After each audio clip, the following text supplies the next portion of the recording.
What is up, everybody? It is your boy Herf here, back on the Duel Entertainment channel, and today we got the meta mashup. So basically, to go over what I'm about to do here, I'm about to go over pretty much every deck that I think is like currently in the meta, or I guess not every deck in the meta, but like the big ones, like tier 1, tier 2, tier 3.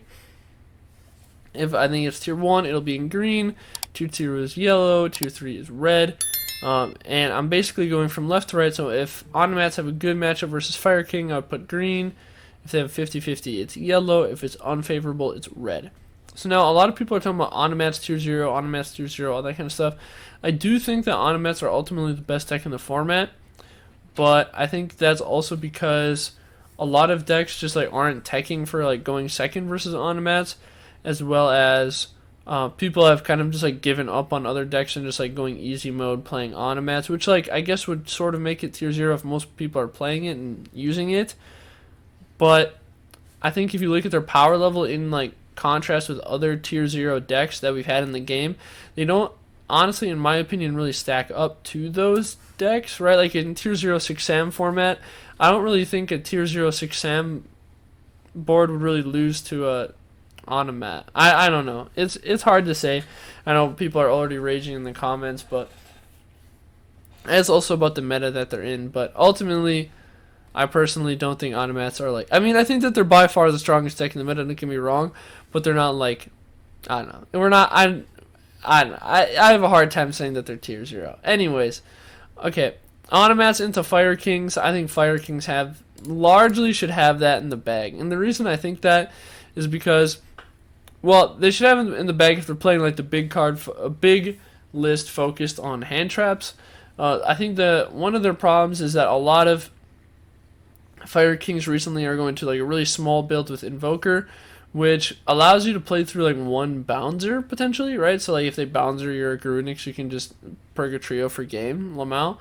But the problem is that like that only really works if they have a bouncer on the field, which a lot of times they don't have. I mean, if they're playing versus Fire Kings, they'll probably side in bouncer, right? Because if they have what's the card? Rhinoceros. That card is actually really good for Fire Kings, because if you destroy their monster, right, they either get to float or it'll just come back next turn, whatever. So ultimately, I think that they would want to sign into bouncer, and then Alistair becomes good. The problem is I don't think Alistair like that good versus your other meta matchups. So like I don't know. I ultimately do not really like the Alistair version very much, but it's seen the most success recently, so it is interesting. But Fire Kings should definitely win versus Automats. Automats into Thunders. I think Thunders also generally have a good matchup, right? But I guess this is actually more 50-50. And the reason why it's more 50-50 is that if Automats go first with Roach, Thunders have a really hard time playing through that because Roach like stops all of their big plays. In general, I mean they could like go aloof plus M7 and like try to go that way, but I don't know, it's really hard. Plus Automats do also have the ability of going M7 and then being able to loop Lancia, right? So because you would Lancia, right? They're unable to make anything that can get over your M7 then. And then you M7 to bounce that Lancia back to your hand, and then you just have that like constant like lock versus Thunders if you go first. But if Thunders go first, they have some plays that they can do versus Automats, and I guess that would require Automats drawing into their Lancia, which is like, I don't know, you can't really rank a matchup off of a side card, but it's pretty strong, so I'd say it's 50-50. And then Automats versus Harpy and Resonators, they absolutely dunk on them. Like, not even a contest in my opinion. Rhinoceros plus Roach absolutely destroys both of these decks. There is almost no combination of cards that either one can draw in order to break that board. Now, Resonators can draw Econ to OTK through Roach plus Rhinoceros, but Harpies just lose to that board because Rhinoceros, being a non-targeting wipe, absolutely destroys Harpies because they can't Swallow's Nest out of it, so they just lose their normal summon and then they lose. So for these two, we're going to rank them in like the opposite. This one's yellow. And these two are red. Anyways, so going on to Fire King's other matchups, I think they have a really good matchup versus Thunders. And the reason that I think that is because Fire Kings, they just negate monster effects.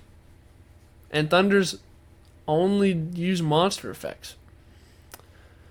So yeah, I mean, like, they do all of the stuff that Fire King want. They destroy, they use monster effects, and they lose to hand traps. That's pretty good for Fire Kings. So Fire Kings into Harpies, I think that this is somewhat 50-50.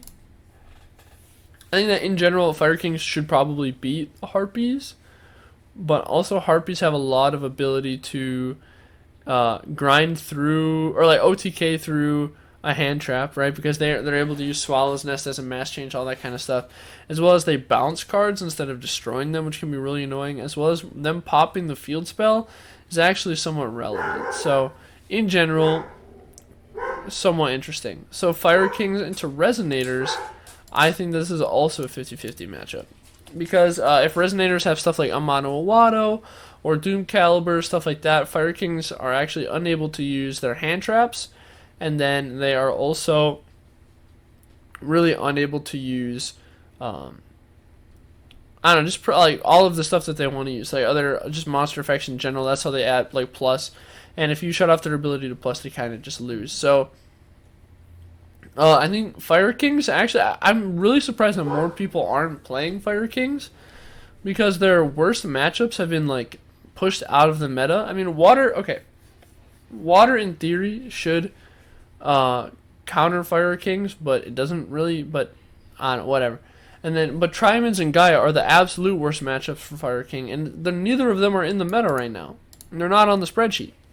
So I don't know why people don't play Fire Kings. Honestly, it absolutely blows my mind why more people aren't playing Fire Kings. Fire Kings dunk on most things in the meta right now. Anyways, Thunder into Harpy and Resonator. I think they beat Harpies. I think this is a good matchup for them because Harpies don't really have an answer to a lot of the stuff that Thunders can do. And if you just bounce their Levianeer back to the hand, they're just going to resummon it next turn. So like, or even this turn, and then like combo off them more and it can attack. So I don't understand what they do versus that. And then Thunders into Resonators. I think this is like kind of a toss-up. Like, what do Thunders? I mean, Resonators don't really do much, and they like need their other cards, but also Thunders. I don't know. See, the thing about Thunders is all of their matchups are 50-50 or unfavorable, right? Because they're so bricky. I don't like even calling Harpies a good matchup. Like, you could easily say that this is actually a 50-50 matchup. So I'm just gonna say it's 50-50 because Thunders actually don't have any kind of consistency. That's the biggest problem for them. So Harpies, we said, have a bad matchup versus Thunders. Resonators have a 50-50. So Harpy into Resonator. Harpies lose pretty hard to Resonators. And the reason why is because Harpies actually just get like outgrinded by Resonators in a lot of ways.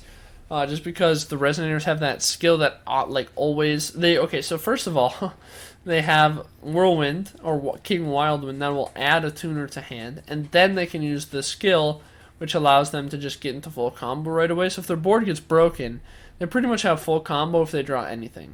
Any card, they just need to draw a card, and they will have full combo, as opposed to Harpies, which need to draw into combo every single time, which is significantly worse than all of the other decks in the meta right now.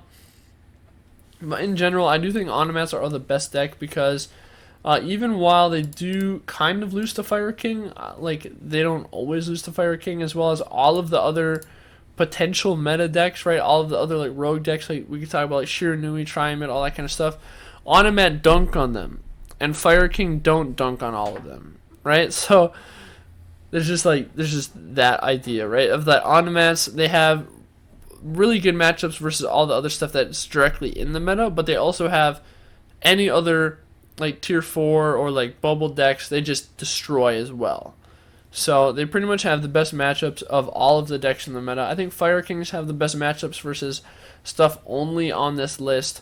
And then Thunders, Harpies, Resonators are all in that kind of weird spot where like they honestly, Thunder I could demote down to tier 3.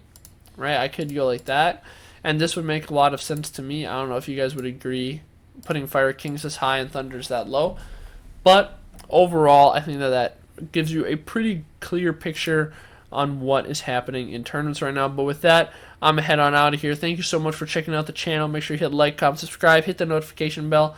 Also check out our Discord for free new player help. That's where you also sign up for our tournaments. Make sure you also check out the Twitch, because that's where we stream those tournaments. So I'll see you guys later, and peace out.